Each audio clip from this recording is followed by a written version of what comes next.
About the Dublin rules, because Dublin isn't working at this moment. You already got this Article 25A procedure that would see punitive measures for countries that then take back their citizens. Should these punitive measures be used more often? 25 isn't working quite well. It has to be working much more. We need to have a pull and a push factor when it comes to agreements with third countries, and therefore the European Commission must be in the lead and must take a lot of steps forward. Minister, in this, with this migration crisis, it is the right moment for the extension of Schengen area? No, it isn't. We should have had the discussions much earlier, but it's not the right moment, but it's the first moment we can talk about it. So it is illegal. I'm from Romania. I know. So for the Netherlands, Romania isn't an issue. Romania could come in Schengen. Bulgaria is the issue. For us, there's no discussion about Romania. But because there's a discussion about Bulgaria and the border between Bulgaria and Romania isn't there, of course there's a border, but not the border control. Therefore, Romania isn't still in Schengen. But for us, Croatia wasn't an issue.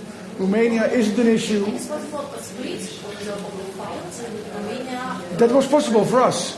The Czech presidency didn't want a split, but for us, if there was a split, it was possible. And it is still possible. Does the Commission pay for a fence between Turkey and Bulgaria? Do you see any progress in this discussion?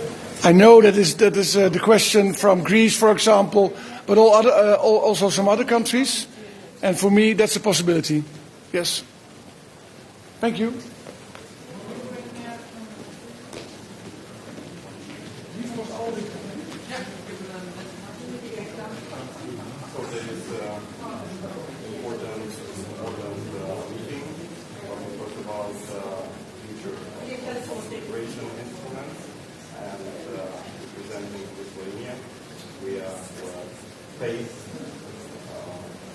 Migration influence that 2021 we tackled our own support with the European Commission, but definitely we need to be prepared for the future action by our unfriendly neighbors.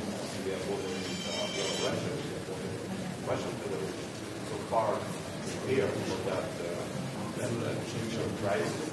We need to have regulation on monetization and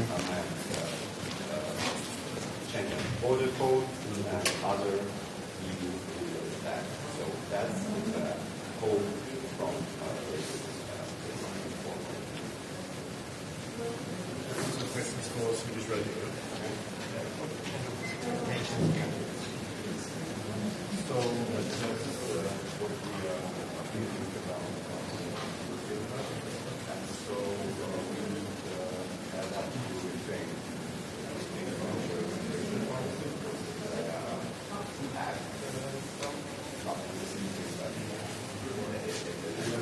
as well. We need to talk about how to prevent how to prevent actions of unfriendly neighbors.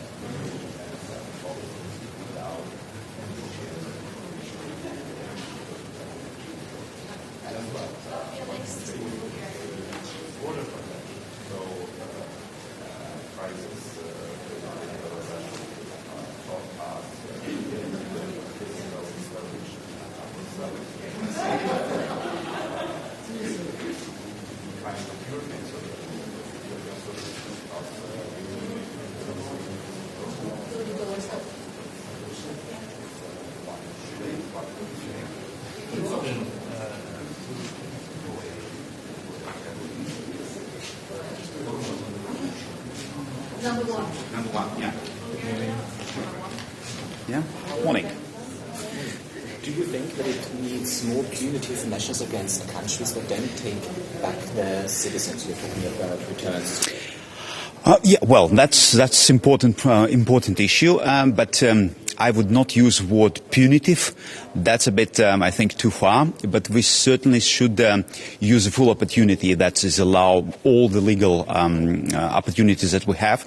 We should use them, and like with any normal policy, you should have a carrot and a stick. So basically, actually, we should use both of them. Why do you need the cooperation of third countries when it comes to return?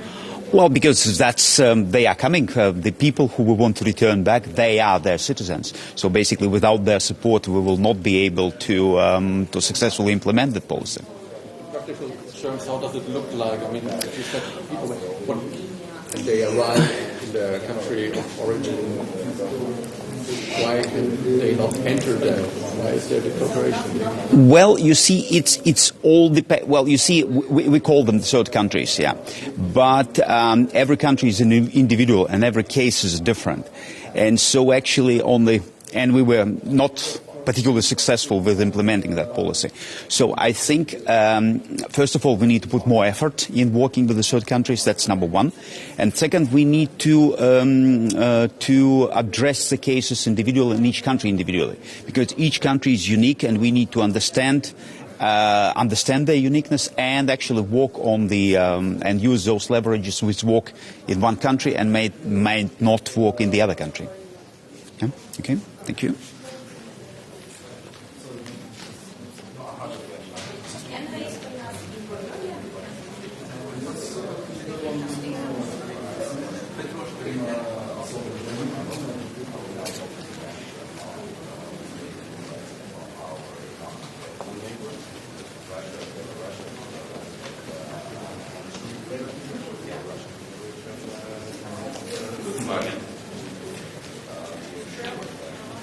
Schönen guten Morgen, meine Damen und Herren. Ich bin dem schwedischen Vorsitz sehr dankbar, dass man das Thema Asyl und illegale Migration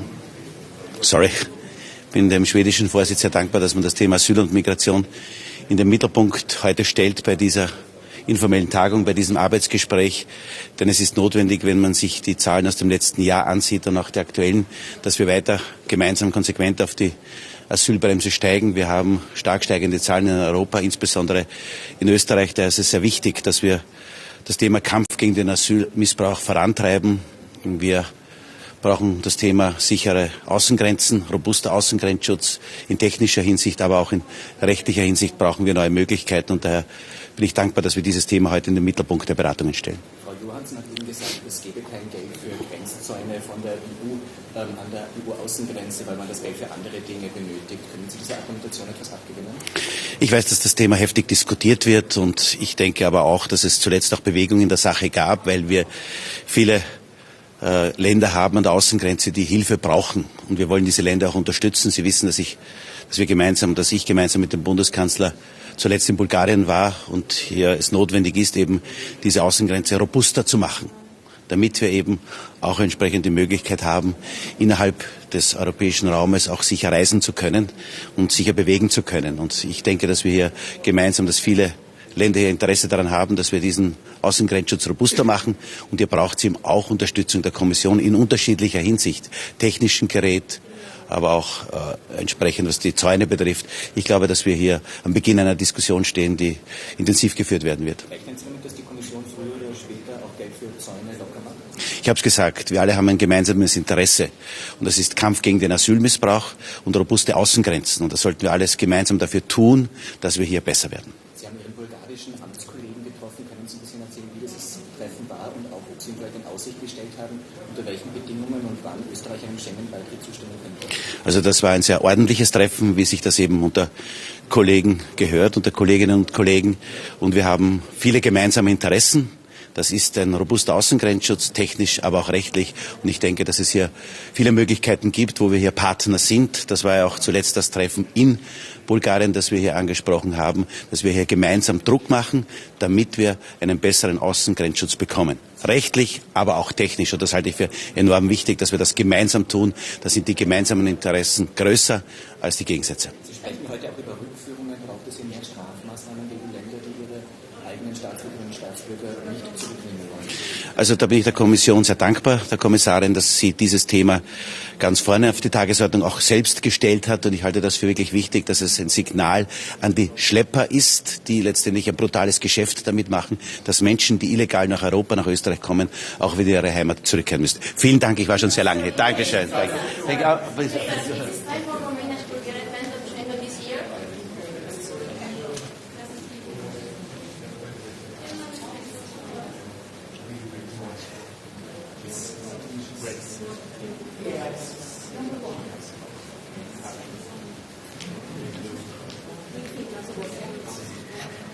Good morning, good morning. It's great to be here, and I think I'm really looking for the presidency of Sweden. We are the neighboring countries, so of course there's a lot of things that are common with us. And I think today we are going to have very interesting and fruitful discussions and very important topics as well. So I hope that Sweden's presidency term is very fruitful and we can get forward with the migration policy and also all the important things relating to internal security. And of course, at the same time, we must be sure that we can help Ukraine as much as possible and stand with the Ukraine very strongly, like we have done.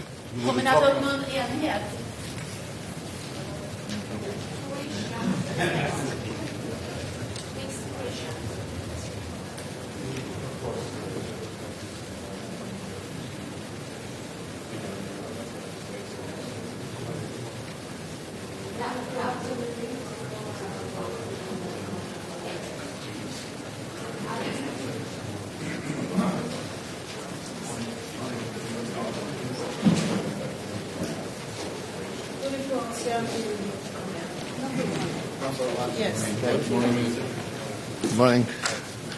Good morning, everyone. First of all, I would like to wish our Swedish colleagues a very successful presidency. We are all facing with a number of challenges in the field of security cooperation, especially illegal migration, which are on the rise of the external borders of the European Union. I'm glad that we will discuss this. So it means that we all have to make a progress regarding a new pact of asylum and migration, which should be expression of our common will of better management of the external borders of the European Union, of course simultaneously with application of high standards of protection of human rights, especially regarding the vulnerable groups.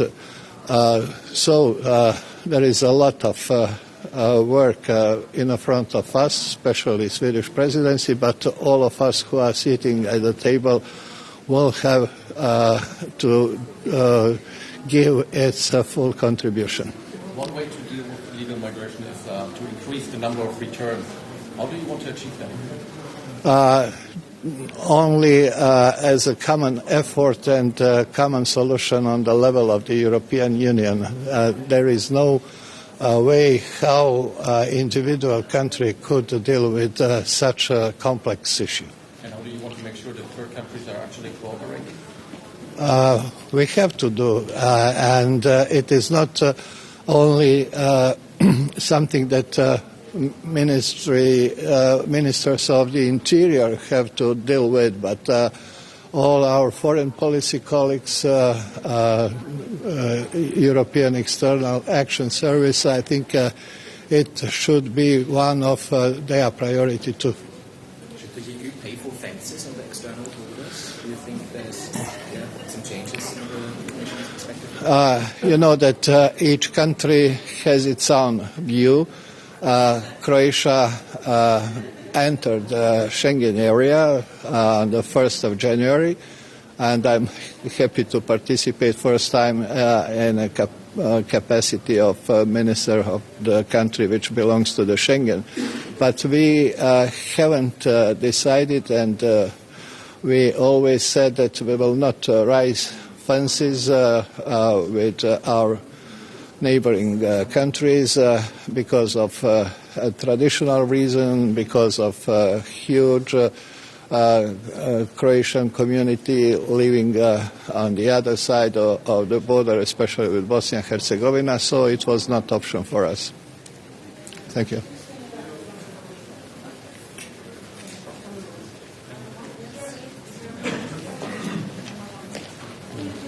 Hello, good morning. Guten Morgen. Guten Morgen.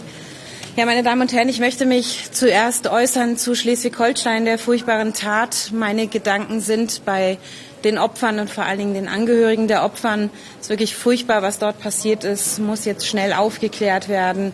Und ich danke ganz herzlich den Rettungskräften, die wirklich einen tollen Job geleistet haben. Vor allen Dingen, dass es auch gelungen ist, den Täter so schnell zu fassen, ist wirklich gut. Und ich möchte auch etwas zu Spanien sagen. Auch dort gelten meine Gedanken den Opfern und den Angehörigen der Opfern, und ich verurteile diese Tat aufs Schärfste.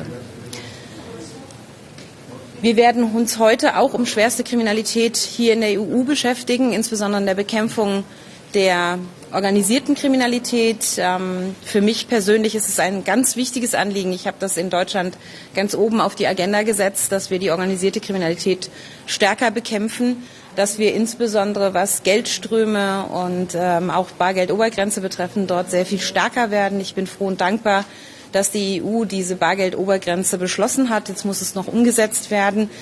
Ich halte das für richtig, dass wir dort mehr tun, weil das auch viele Gelder sind, die dem Steuerzahler entzogen werden und die für wichtige Infrastrukturprojekte im Bereich Kita, Schule dringend benötigt werden. Und wir müssen den Anfängen wehren. Deswegen bin ich froh, dass wir das europäisch gemeinsam auch bekämpfen. Es braucht eine starke Zusammenarbeit zwischen den Staaten mit Europol. Deswegen setzen wir uns auch dafür ein, dass Europol gut ausgestattet wird, finanziell, damit wir auch dort sehr stark als Rechtsstaat auf die organisierte Kriminalität frühzeitig reagieren können. Das zweite große Thema heute wird die Migration sein. Auch dort will ich betonen, dass für Deutschland die humanitäre Aufnahme von Geflüchteten sehr wichtig ist. Es muss legale Fluchtwege geben. Wir müssen weg von den lebensgefährdenden Routen über das Mittelmeer. Und gleichzeitig müssen wir uns aber auch darum kümmern, wenn irreguläre Migration kommt, dass wir auch dort entsprechende Maßnahmen auch ergreifen. Das geht auch nur europäisch aus meiner Sicht.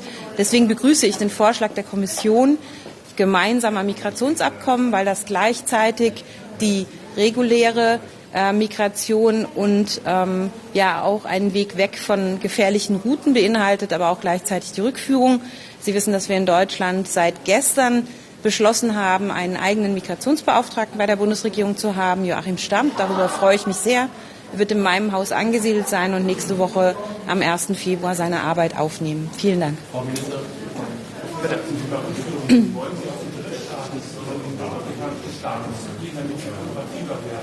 Wir wollen mit den Staaten, auch insbesondere nordafrikanischen Staaten, Migrationsabkommen schließen, die zum einen legale Wege nach Deutschland ermöglichen, aber auf der anderen Seite die auch dann funktionierende Rückführung beinhalten. Wollen Sie dazu auch dieser Hebel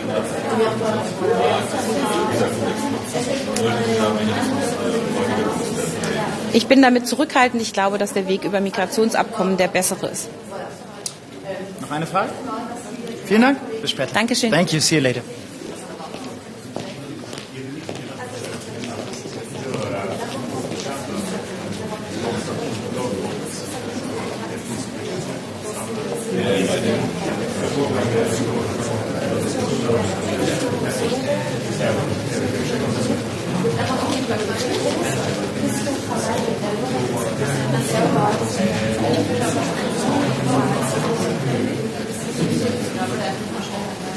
Ein großes Thema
Aber können Sie sich auch vorstellen, eventuell mit der EU zusammenzuarbeiten, zum Beispiel gemeinsame Planungsstudien? Also, ich muss das anschauen.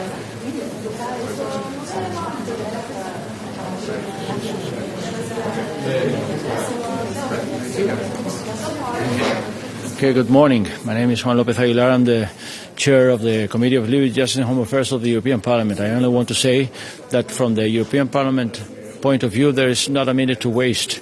This year is essential for the delivery of this mandate of both the European Parliament and the Commission, 2019-2024. There's much to be done and much time to be regained after the impact of the COVID pandemic, which put many files to a halt for some time. But now we really have to rush, particularly in the field of migration and asylum. We have signed solemnly a roadmap, including the French, Czech, now the Swedish, then the Spanish, and finally the Belgian presidency up to the very end of this mandate. The new Migration and Asylum Pact consists of 5 regulations. We have a chance to have them adopted, and adopt them we must. So I only hope that the Swedish presidency will do its part of the job, coming our way the same we are ready to do our part of the job, coming the way of the Council, because it takes both to tango, the European Parliament and the Council, to get legislation finally adopted and into force. We're going to strike the right balance between responsibility and solidarity. That is the principle. So we're going to work hard and show cooperation with the Swedish presidency. Thank you. You're going to talk about the terms today. Do you think it needs more punitive measures against countries that don't take back their citizens, like Article 25A? Do you think with the European Parliament say to do that? That is not the approach of the European Parliament. We always insist in dignified, safe returns, voluntary returns whenever possible, and of course treat them all, potential asylum seekers, irregular migrants, as human beings in every step of the way, including the external borders of the European Union, the so-called hot spots, no man's land. There is no turning blind eye on any situation which affects or makes an impact on humanitarian dimension of the equation that we have to strike here. But having said this, yes, we are ready to cooperate in return clauses, because we understand that is a concern, a legitimate concern of Ministers of Interior, returning effectively those who are not entitled to stay. But we insist it's got to be in a way that is agreed, in a way that is under positive incentives rather than punishment to those countries which are not accepting returnees. Austria wants to use EU money, Commission money, to pay for fences on the Turkish-Bulgarian border. Do you think that's realistic? It shouldn't happen, but at times it takes cooperation from all of the European institutions to understand what the common management of the external borders is about. It does not preclude fulfillment of obligations under international law and international humanitarian law. So it does mean that it might happen that certain measures are to be adopted in order to secure the common management of the external borders, and it takes also budgeting of the European Commission. But that is not the emphasis, or that is not the principal goal that has been endorsed throughout the works, resolution and legislation adopted by the European Parliament. It's about precisely to strike the balance in all of the pieces of the chain. External dimension, including countries of origin and transit. Internal dimension, treating with dignified consideration the human and fundamental rights of those who are knocking on the doors of the European Union, and making possible ways and means to implement solidarity and shared responsibility. So offense, it's not the solution in itself. Offense might be part of an extraordinary measure at times, but never the solution in itself. Una pregunta más como jefe de LIBE. Ayer un ataque puede ser terrorística en Alemania, otro en español. ¿Crece el peligro en ese sentido y cómo se puede reaccionar como Unión Europea?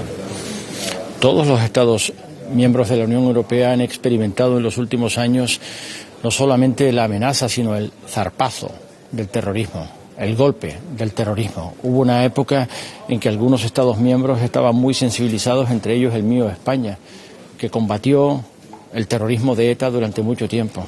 Pero el terrorismo yihadista afecta a todos los Estados miembros, a todos.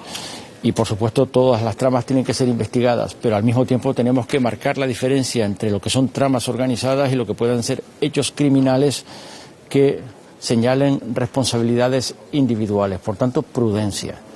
Aún no está aclarado el hecho criminal que tuvo ayer lugar en España, en Algeciras, pero todo indica que se trata de un hecho criminal de responsabilidades individuales. Todo indica que la investigación está en marcha y, por tanto, debemos fiar en las autoridades policiales y judiciales que esclarecerán este hecho que debe ser condenado, que siempre consterna. Pero lo único que hace es subrayar la importancia de que actuemos juntos, nos protejamos unos a otros, cooperemos policial y judicialmente, compartamos información. Y el Parlamento Europeo no ha escatimado nunca ningún esfuerzo para reforzar Europol, Eurojust, sus mandatos, los mecanismos de información compartida y la interoperabilidad de todos los datos que pueden hacer a Europa más segura, porque consideramos que la seguridad es un derecho fundamental de los europeos. One more question, please. You said that returns should rather be incentivized than done by punishment.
Dear colleagues, that wasn't quite obvious, but that is supposed to be the sign that the meeting will start. So if you please have a seat, and we'll start in 1 minute. Thank you.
Dear colleagues, it's an honor to welcome you all to Stockholm. It's this first informal ministerial meeting during the Swedish presidency. And I hope you all had a good